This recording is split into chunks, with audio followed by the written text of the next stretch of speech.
Salut, donc je voudrais répondre à une question de Frédéric. Alors sa question c'est pourquoi quand je passe à la télé je parle beaucoup de violence et pourquoi je ne développe pas plutôt comment je m'en suis sorti et les activités que je fais aujourd'hui. Alors je voudrais commencer par lui répondre que je vais prendre un exemple. Ils sont restés 4 jours au monastère pour me filmer dans différents endroits. Ils ont gardé un quart d'heure d'émission sur 4 jours. J'avais parlé du repentir, j'avais demandé pardon au peuple juif. Il y a beaucoup de choses que j'ai évoquées. Ils n'ont rien gardé. Ils ont gardé que le côté violence. Donc à partir de là, qu'est-ce qui s'est passé? Eh bien, les gens, ils se disent, ce gars-là, il se repent pas, il n'a pas changé, et c'était un déferlement de quelque part de menaces. Voilà, les gens n'ont pas compris. Ils ont trouvé que j'étais une personne dégueulasse, voilà, à éliminer presque. Donc ça, c'est un fait. Après, certaines équipes, quand ils viennent au monastère, ils ferment les rideaux, ils nous demandent quelque part de remettre en scène le paysage, quoi, un culte, et ils vont filmer des choses qui n'ont rien à voir avec ce qu'on fait d'habitude presque. La lumière est tamisée, ils me demandent de rendre mes hommages aux divinités de telle manière, ceci, cela. Alors moi je suis quelqu'un de très gentil, et quelque part, voilà, je fais les choses parce que, voilà, je ne pense pas que les gens font du mal. Mais quand les gens, les téléspectateurs, ils voient des images comme ça, qu'est-ce qu'ils captent en eux? Ben, une atmosphère sombre, bizarre. Donc ils se disent, est-ce que ces gens voilà, ne sont pas une secte, etc. Alors il faut savoir que en Inde, il y a une façon de prier. Hein, les hindous ont une façon de prier. Les musulmans ont une façon de prier. Les catholiques ont une façon de prier. Les bouddhistes ont une façon de prier. Donc c'est vrai que les Français, ils ne connaissent pas toutes les façons de prier et d'adorer le divin.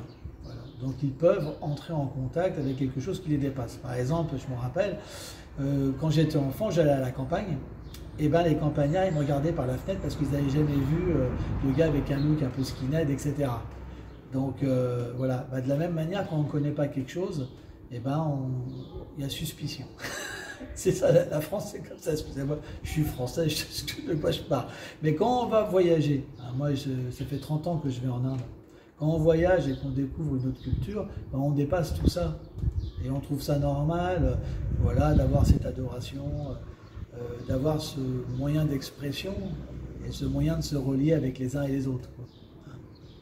Mais pour quelqu'un qui ne connaît pas, surtout quand c'est pris en sandwich avec de l'ultra-violence, avec des personnages qui sont vraiment craignos, bah ça fait un contraste tellement fort que voilà, c'est difficile à gérer comme truc. Mais bon, ça c'est les médias. Ce qu'ils veulent, c'est le buzz, quoi. Voilà, ils veulent faire le maximum d'audience, etc. Donc bon, c'est vrai qu'ils m'utilisent. Mais après, ce que je veux dire, et c'est ça qui est important, c'est quand je parle de violence, les gens qui ont eu la même violence que moi, qu'est-ce qu'ils font? Ben, ils me contactent. Des gars qui étaient dans des groupuscules d'extrême droite ou même d'extrême gauche. Toutes sortes de personnes, ils me contactent. C'est 10 par semaine.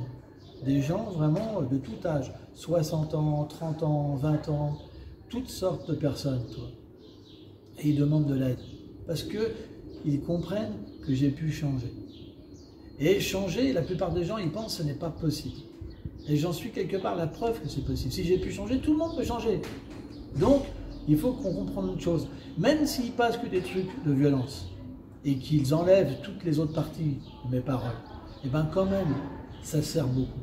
Il y a beaucoup de gens qui me contactent et que je peux aider beaucoup de gens. Et après, une autre chose, c'est que pour l'instant, ils sont intéressés à ça. Mais un jour, ils voudront en savoir plus sur le changement. Par exemple, là, j'ai un reportage qui va sortir, un documentaire sur moi qui va sortir à peu près au mois de septembre. Et bien lui, qu'est-ce qu'il a voulu faire? Prendre du début à la fin, pour que les gens voient véritablement mon personnage, qu'ils comprennent mon personnage. Parce qu'il avait cette même impression. Ils utilisaient, les médias simplement, véhiculaient la violence que j'avais portée sur des personnes, la haine, mais pas le changement. Et quand il m'a approché, il m'a dit, William, je vais faire quelque chose de complètement différent. Je veux que les gens puissent te comprendre. Donc, on commence, mais il y aura des résultats après par la suite. Il y aura des résultats. C'est juste une question de temps. Pourquoi la violence devrait toujours remporter? Non, l'amour aussi doit remporter. C'est pour ça, il faut avoir foi.